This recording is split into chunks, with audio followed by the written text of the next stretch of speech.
Hello friends, ज्ञान lock YouTube channel में आपका बहुत बहुत स्वागत है।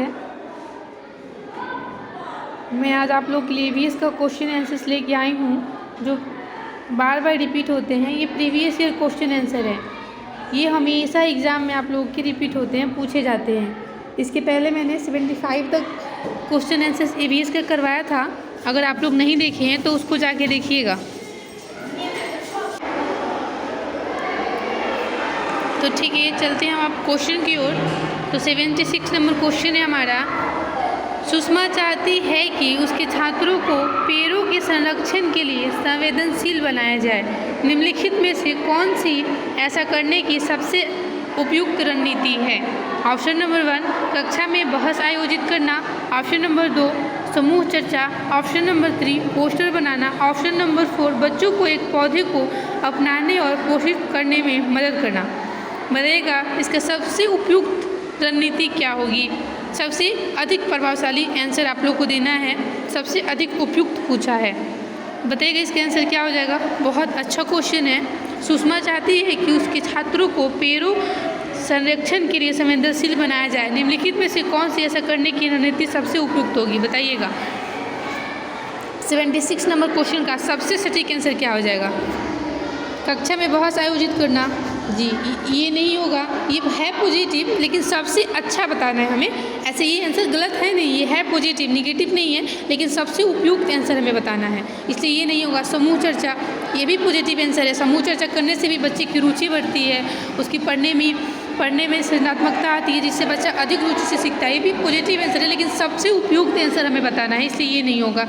पोस्टर बनाना, ये भी नहीं होगा। इसका सबसे सटीक आंसर हो जाएगा बच्चों को एक पौधे अपनाने और पोषण करने में मदद करना। इससे बच्चे अधिक रुचि से सीखेंगे।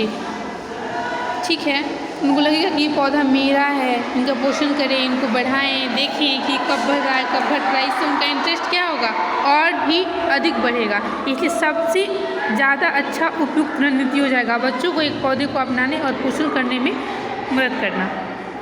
ठीक है, चलते हैं अब हम नेक्स्ट क्वेश्चन की ओर। नेक्स्ट क्वेश्चन है हमारा 27 नंबर क्वेश्चन है हमारा। अभय ने अपने छात्रों से उन बीमारियों पर समूहों में एक सर्वेक्षण करने के लिए कहा जिनसे उनके पड़ोस के लोग पीड़ित थे। पाठ्यपुस्तक में सर्वेक्षण का उल्लेख नहीं किया गया है। इस शिक्षण अधिगम की रणनीति के लिए कौन सा विकल्प प्रासंगिक नहीं है? प्रासंगिक नहीं है, निगेटिव पूछा है, ध्यान दीजिएगा क्वेश्चन पे, नहीं है बताना है। ऑप्शन नंबर 1 इसने समुदाय के साथ बातचीत करने का अवसर प्रदान किया। ऑप्शन नंबर 2 इससे बच्चों को वास्तविक जीवन के साथ सीखने में मदद मिलेगी। ऑप्शन नंबर 3 इससे बच्चों को डेटा हैंडलिंग समझने और एक साथ काम करने में सक्षम बनाया। ऑप्शन नंबर 4 इससे समुदाय को उन बीमारियों को समझने में मदद मिली जिनसे वे पीड़ित थे। बताइएगा 77 नंबर क्वेश्चन का आंसर क्या हो जाएगा। निगेटिव पूछा है, पॉजिटिव तो बताना नहीं है आपको।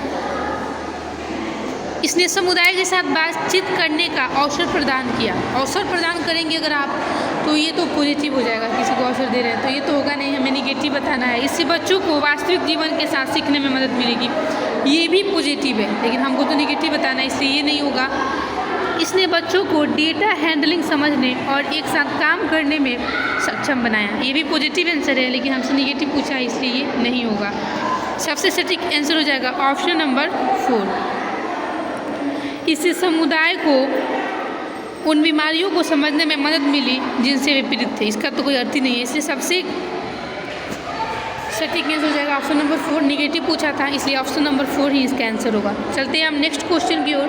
नेक्स्ट क्वेश्चन है हमारा 78 नंबर क्वेश्चन है हमारा। आपातकालीन परिस्थितियों के बारे में बात करने के लिए प्रिया ने बच्चों के अनुभव पूछे जब उन्हें कभी आपात स्थिति का सामना करना पड़ा। बच्चों ने आग, बिजली के झटके और सड़क दुर्घटनाओं के साथ अपने अनुभव सुनाए। उन्होंने प्रश्न पूछे, उनकी मौजूदा समझ का आकलन किया और समाचार पत्रों से सड़क सुरक्षा विज्ञापनों जैसे संसाधनों का उपयोग करके सुरक्षा पहलुओं पर चर्चा की और क्रमशः आग और बिजली के झटके पर सुरक्षा दिशा निर्देशों पर चर्चा के लिए एलपीजी और इलेक्ट्रिक बिल का इस्तेमाल किया। प्रिया द्वारा अपनाया गया सबसे उपयुक्त दृष्टिकोण कौन सा है? बताइएगा। बहुत अच्छा क्वेश्चन है। कौन सा है? क्वेश्चन लंबा चौड़ा देख के डरना नहीं है कि अरे ये तो नहीं बनेगा क्वेश्चन लंबा चौड़ा, ऐसा कुछ नहीं है। बस ये आपका टाइम पास करने के लिए इतना बड़ा बनाता है ताकि आपका समय कटे, ताकि लास्ट में आपका क्वेश्चन छूट जाए। बस ये टाइम पास के लिए है। थोड़ा पढ़ें, ज़्यादा समझें, ऐसे करेंगे तो आप एकदम आसानी से टेट पास कर सकते हैं। ये बड़ा क्वेश्चन देख के डरना नहीं है, हाँ नहीं डरना है। सबसे पहले हम छोटे क्वेश्चन को हल करेंगे, फिर बड़े को करेंगे। बाकी क्वेश्चन में है कुछ नहीं, केवल देखने के लिए ये बड़ा है। बताइएगा इसका आंसर क्या हो जाएगा?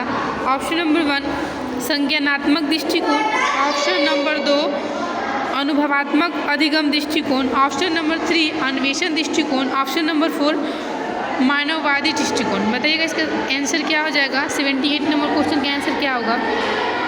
संज्ञानात्मक दृष्टिकोण, जी नहीं, सबसे उपयुक्त दृष्टिकोण तो ये हो नहीं सकता है। अनुभवात्मक दृष्टिकोण, ये भी नहीं होगा। मानववादी दृष्टिकोण भी नहीं होगा। सबसे अधिक प्रभावशाली हो जाएगा अन्वेषण दृष्टिकोण। अन्वेषण करना हमेशा अपने आप में पॉजिटिव होता है, इसलिए इसका सटीक आंसर हो जाएगा ऑप्शन नंबर 3। चलते हैं हम नेक्स्ट क्वेश्चन की ओर। नेक्स्ट क्वेश्चन है हमारे स्क्रीन पे, समुदाय एक महत्वपूर्ण शिक्षण और अधिगम संसाधन है। बहुत अच्छा क्वेश्चन है ये भी। समुदाय एक महत्वपूर्ण शिक्षण और अधिगम संसाधन है क्योंकि ऑप्शन नंबर 1 यह सस्ता, ऑप्शन नंबर 2 है बुजुर्ग लोग बुद्धिमान हैं और उनके पास समय है, ऑप्शन नंबर 3 है यह वास्तविक परिस्थिति में सीखने का अवसर प्रदान करता है, ऑप्शन नंबर 4 है कोई भी समुदाय में उपलब्ध समस्त ज्ञान को बिना आलोचना के स्वीकार कर सकता है। बताइएगा 79 नंबर क्वेश्चन का आंसर क्या हो जाएगा? समुदाय एक महत्वपूर्ण शिक्षण और अधिगम संसाधन है क्योंकि यह सस्ता और सुलभ है। नहीं, सस्ता और सुलभ है इसलिए ये सबसे अच्छा है, ये ऐसा नहीं कहा जा सकता है। बुजुर्ग लोग बुद्धिमान हैं और उनके पास समय है, नहीं, ये भी आंसर नहीं होगा। यह वास्तविक परिस्थिति में सीखने का अवसर प्रदान करता है। जहाँ भी अवसर दिखे सबसे पॉजिटिव यही होगा, अवसर देना सबसे पॉजिटिव आंसर यही हो जाएगा। ये जहाँ भी दिख जाए उसके बाद आप लोगों को और कुछ नहीं, किसी भी ऑप्शन को देखने की जरूरत भी नहीं है, बस आँख बंद करके इसको सही कर देना है। हाँ, लेकिन अवसर पॉजिटिव बोले तो पॉजिटिव मतलब देने के बारे में बोले तो निगेटिव पे अवसर दे, ऐसा तब तो गलत हो जाएगा। ऐसे में इसको सही नहीं करना है, लेकिन पॉजिटिव के लिए अवसर दे, जहाँ भी दिखे आँख बंद करके इसका आंसर यही हो जाएगा। चलते हैं हम नेक्स्ट क्वेश्चन की ओर। नेक्स्ट क्वेश्चन है हमारा 80 नंबर है, ईवीएस शिक्षण अधिगम में कक्षा में प्राप्त अधिगम को विद्यालय के बाहर के जीवन से जुड़ने और इसे समृद्ध करने का तात्पर्य है कि ऑप्शन नंबर 1 पाठ्यपुस्तकों से बाहर जाना, ऑप्शन नंबर 2 वैश्विक पर्यावरणीय मुद्दों और चिंताओं को पाठ्यपुस्तकों से लिंक करना, ऑप्शन नंबर 3 पूर्ण विद्यालय दृष्टिकोण, ऑप्शन नंबर 4 पाठ्यचर्या से बाहर जाना। बताइएगा 80 नंबर क्वेश्चन का आंसर क्या हो जाएगा? पाठ्यचर्या से बाहर जाना, जी नहीं। पूर्ण विद्यालय दृष्टिकोण, जी नहीं, आप बच्चों को पूर्ण विद्यालय दृष्टिकोण दे नहीं सकते। वैश्विक पर्यावरणीय मुद्दों और चिंताओं को पाठ्यपुस्तकों से लिंक करना, ऐसी भी नहीं है। पाठ्यपुस्तकों से बाहर जाना, जी सबसे सटीक आंसर यही हो जाएगा, पाठ्यपुस्तकों से बाहर जाना। जब हम पाठ्यपुस्तकों से बाहर जाएंगे, उनके बाहर के जीवन से उनको जोड़ेंगे, वातावरण से जोड़ेंगे, अलग अलग तरीक़ों से उनको पढ़ाएंगे तो उनको पढ़ने में क्या होगी? रुचि बढ़ेगी। तो इससे क्या होगा? हाँ, ईवीएस शिक्षण अधिगम में कक्षा में प्राप्त अधिगम को विद्यालय के बाहर के जीवन से जोड़ने का इसे सबसे समृद्ध तरीका है पाठ्यपुस्तक से बाहर जाइए। पाठ्यपुस्तक से मतलब ही उतने समय के लिए मत रख पाइए। सबसे सटीक आंसर हो जाएगा पाठ्यपुस्तकों से बाहर जाना। चलते हैं हम अब नेक्स्ट क्वेश्चन की ओर। नेक्स्ट क्वेश्चन है हमारा 81 नंबर है, कक्षा 3 के छात्रों को रमा ने सिखाया कि पिता, माँ और उनके बच्चे एकल परिवार का गठन करते हैं और यदि दादा दादी एवं अन्य रिश्तेदार साथ रहते हैं तो यह एक विस्तारित परिवार है। आप इस बारे में क्या सोचते हैं? ऑप्शन नंबर 1 परिवार की परिभाषा गलत है, ऑप्शन नंबर 2 रमा अपने छात्रों के प्रति असंवेदनशील है, ऑप्शन नंबर 3 शिक्षण अधिगम दृष्टिकोण समावेशी नहीं है, ऑप्शन नंबर 4 परिवार की अवधारणा को इसी तरह सिखाया जाना चाहिए। बताइएगा 81 नंबर क्वेश्चन का आंसर क्या हो जाएगा? इसका सबसे सटीक आंसर हो जाएगा शिक्षण अधिगम दृष्टिकोण समावेशी नहीं है। शिक्षण अधिगम दृष्टिकोण समावेशी नहीं है। परिवार का परिभाषा गलत है, ये भी नहीं कह सकते। परिवार में सभी लोग होते हैं, परिभाषा गलत कैसे हो सकता है। रामायण अपने छात्रों के प्रति असंवेदनशील है, जी नहीं, असंवेदनशील भी वो नहीं है। परिवार की अवधारणा को इसी तरह सिखाया जाना चाहिए, जी नहीं, ये भी जरूरी नहीं है। इसका आंसर हो जाएगा शिक्षण अधिगम दृष्टिकोण समावेशी नहीं है। हाँ, जो शिक्षण अधिगम का आपका दृष्टिकोण है वो क्या है, समावेशी नहीं है। चलते हैं हम नेक्स्ट क्वेश्चन की ओर। नेक्स्ट क्वेश्चन है हमारा, निम्नलिखित में से कौन सी ईवीएस कक्षा में गतिविधि है या गतिविधियां हैं। निम्नलिखित में से कौन सी ईवीएस कक्षा में गतिविधियां हैं। ऑप्शन नंबर 1 चित्र पढ़ना, ऑप्शन नंबर 2 फील्ड भ्रमण, ऑप्शन नंबर 3 श्यामपट्ट का उपयोग, ऑप्शन नंबर 4 उपयुक्त सभी। बताइएगा 82 नंबर क्वेश्चन का आंसर क्या हो जाएगा। निम्नलिखित में से कौन सा ईवीएस कक्षा में गतिविधि है। चित्र पढ़ना ये भी गतिविधि है, फील्ड भ्रमण ये भी गतिविधि है, श्यामपट्ट का प्रयोग या उपयोग वही बात है, ये भी गतिविधि है। तो इसका आंसर हो जाएगा उपयुक्त सभी, जी सही बात है। चित्र जितना भी बना के आप पर्यावरण को सिखाएंगे उतना ही अच्छे और रुचि से बच्चा समझ पाएगा। फील्ड भ्रमण तो इसका सबसे महत्वपूर्ण आंसर है, फील्ड भ्रमण करवाइए। श्यामपट्ट का उपयोग करिए, उपयुक्त सभी होगा इसका आंसर। चलते हैं हम नेक्स्ट क्वेश्चन की ओर। नेक्स्ट क्वेश्चन है हमारा, पर्यावरण अध्ययन पाठ्यक्रम बच्चों की समग्र शिक्षा का कारण बन सकता है यदि यह एकीकृत हो, समावेशी हो, विषयगत हो, उपयुक्त सभी। बताइएगा क्या होगा। 83 नंबर क्वेश्चन का आंसर क्या हो जाएगा। ये भी बहुत अच्छा क्वेश्चन है, इसके पहले वाला भी क्वेश्चन बहुत अच्छा था और ये भी बहुत अच्छा है और समझने योग्य है, बहुत अच्छा है, बहुत इंटरेस्टिंग क्वेश्चन है। पर्यावरण अध्ययन पाठ्यक्रम बच्चों की समग्र शिक्षा का कारण बन सकता है यदि यह क्या हो, एकीकृत हो, समावेशी हो, विषयगत हो या उपयुक्त सभी हो। तो इसका आंसर हो जाएगा उपयुक्त सभी हो।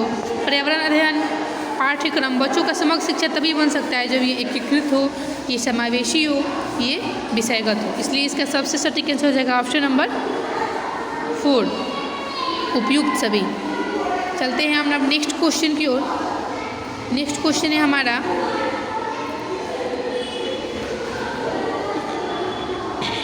ईवीएस पाठ्यपुस्तक में सपेरों पर एक अध्याय है। इसका उद्देश्य बच्चों को जागरूक करना और संवेदनशील बनाना है।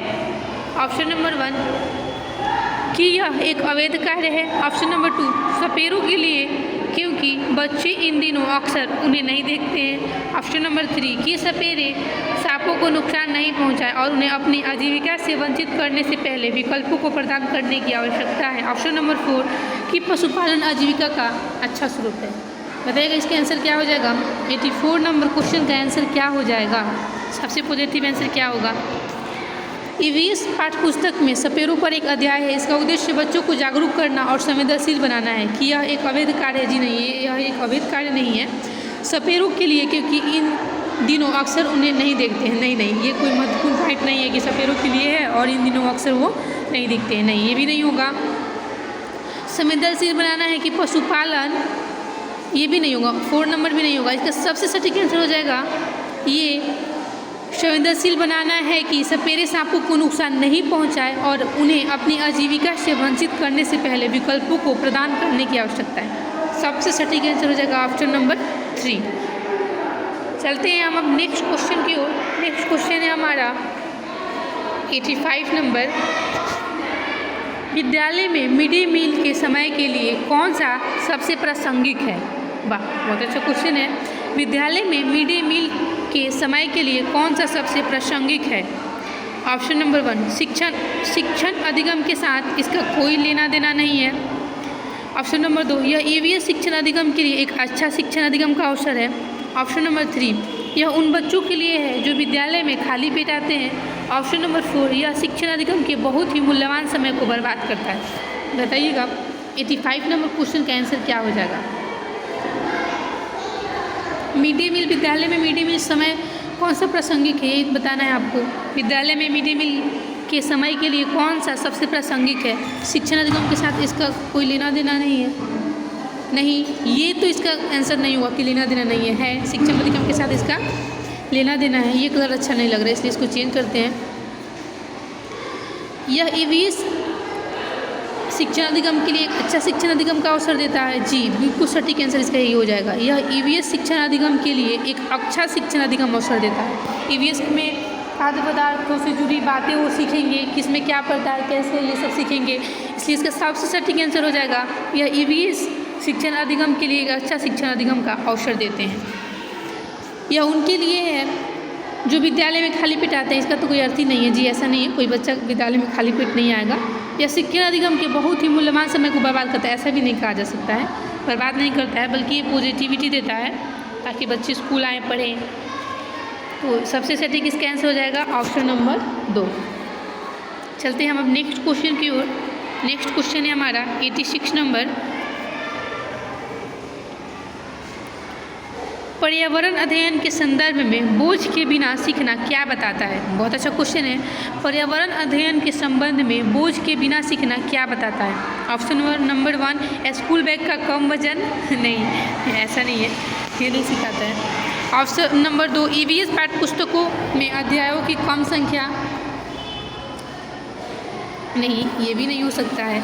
अबोध का भार कम करने की ज़रूरत है। जी, ये सही हो जाएगा। अबोध का भार कम करने की क्या है, ज़रूरत है। ये इसका सबसे सटीक आंसर हो जाएगा। अबोध का भार कम करने की ज़रूरत है। ऑप्शन नंबर 4 है ईवीएस पाठ्यक्रम को आधा कम करने की ज़रूरत है। जी नहीं, इतना भी नहीं ज़रूरत है। इसका सबसे सटीक आंसर हो जाएगा अबोध का भार, बिना मतलब का जो भार है उसको क्या है, कम करना है। इसलिए इसका सबसे सटीक आंसर हो जाएगा ऑप्शन नंबर 3। चलते हैं हम अब नेक्स्ट क्वेश्चन की ओर। नेक्स्ट क्वेश्चन है हमारा ईवीएस कक्षा में समूह में सीखने का क्या उद्देश्य है? वाह, बहुत अच्छा क्वेश्चन है। ईवीएस कक्षा में समूह में सीखने का क्या उद्देश्य है, बताइएगा। लड़के और लड़कियां अलग अलग सीख सकते हैं। ऑप्शन नंबर 2 कम और उच्च प्रदर्शन करने वाले छात्रों को अलग करना और उपचारात्मक शिक्षण देना। नहीं, ये भी नहीं होगा। ऑप्शन नंबर 3 सहयोग के मूल्यों को लागू करने और एक साथ काम करने के लिए प्रत्येक बच्चे को सक्रिय रूप से भाग लेने और सीखने में सक्षम बनाना। जी हाँ, सबसे सटीक आंसर हो जाएगा ऑप्शन नंबर 3। ईवीएस कक्षा में समूह में सीखने का उद्देश्य यही है कि सहयोग में मूल्यों को लागू करने और एक साथ काम करने के लिए प्रत्येक बच्चों को सक्रिय रूप से भाग लेने और सीखने में सक्षम बनाना है। हाँ, बच्चा अगर ग्रुपिंग डिस्कशन करेगा, ग्रुप डिस्कशन करेगा, एक साथ से मिलजुल के सीखेगा तो रुचि से भी सीखेगा और उसको नई नई चीज़ें सीखने के लिए भी मिलेगा। इसलिए इसका सबसे सटीक उत्तर हो जाएगा ऑप्शन नंबर 3। लड़के और लड़कियाँ अलग सीख सकते हैं, इसका तो कोई अर्थ ही नहीं है। जी नहीं, हमें किसी को अलग नहीं करना है। अलग करेंगे तो उनका रुचि और कम हो जाएगा। सब लोग हमारे लिए एक समान है, बस यही हमें देखना है। कम और उच्च प्रदर्शन करने वाले छात्रों को अलग करना, उपचारात्मक चीज़ें देना। नहीं, ये भी नहीं होगा 4 नंबर में। सबसे सटीक आंसर हो जाएगा ऑप्शन नंबर 3। ठीक है, तो सबसे इसका पॉजिटिव आंसर हो जाएगा सहयोग के मूल्यों को लागू करने और एक साथ काम करने के लिए। हमें हमेशा बच्चों को एक साथ काम करने के लिए प्रेरित करना है। जब बच्चे एक साथ काम करेंगे, एक दूसरे से जुड़ेंगे, एक दूसरे का बात करेंगे, एक दूसरे से उन लोगों को लगाव भी होगा, इससे बहुत परिवर्तन होगा। वो अच्छे से सीख भी पाएंगे और अलग अलग प्रकार के कार्य भी करेंगे और अलग अलग चीज़ें सीख भी पाएंगे। इसलिए सबसे पॉजिटिव आंसर इसका हो जाएगा ऑप्शन नंबर 3। अब चलते हैं हम नेक्स्ट क्वेश्चन की ओर। नेक्स्ट क्वेश्चन है हमारा बाला। बाला का पूरा रूप क्या है? मस्तिष्क सहायता प्राप्त अधिगम, असाइनमेंट, अधिगम सहायक के रूप में ब्रेल, अधिगम सहायक के रूप में बिल्डिंग, ब्रेल सहायता प्राप्त अधिगम आकलन। बताइएगा बाला का, बस बहुत आसान क्वेश्चन है। बाला का पूरा रूप क्या है? पूर्ण रूप बताना है हमें। बाला का पूर्ण रूप क्या है? तो बाला का पूर्ण रूप होता है अधिगम सहायक के रूप में बिल्डिंग। अधिगम सहायक के रूप में बिल्डिंग।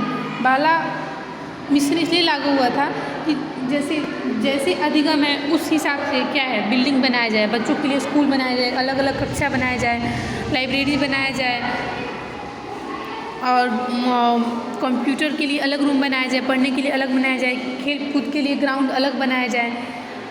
तो इसका बाला का यही उद्देश्य था। बाला अधिगम सहायक के रूप में बिल्डिंग, जैसे कि प्राइमरी स्कूल में बच्चे हैं तो स्कूल उनके दीवार पे जो है पूरा बॉडी पार्ट्स नेम लिखा होता है, ABCD लिखा होता है, क ख ग लिखा होता है, A4 एप्पल लिखा होता है, क ख कबूतर, ये सब। तो वही इसका मतलब है कि बाला का पूर्ण रूप होता है अधिगम सहायक के रूप में बिल्डिंग। मतलब कि जो बच्चे की अधिगम में सहायता करे वैसा बिल्डिंग बनाया जाए स्कूल में, इसका यही मतलब होता है।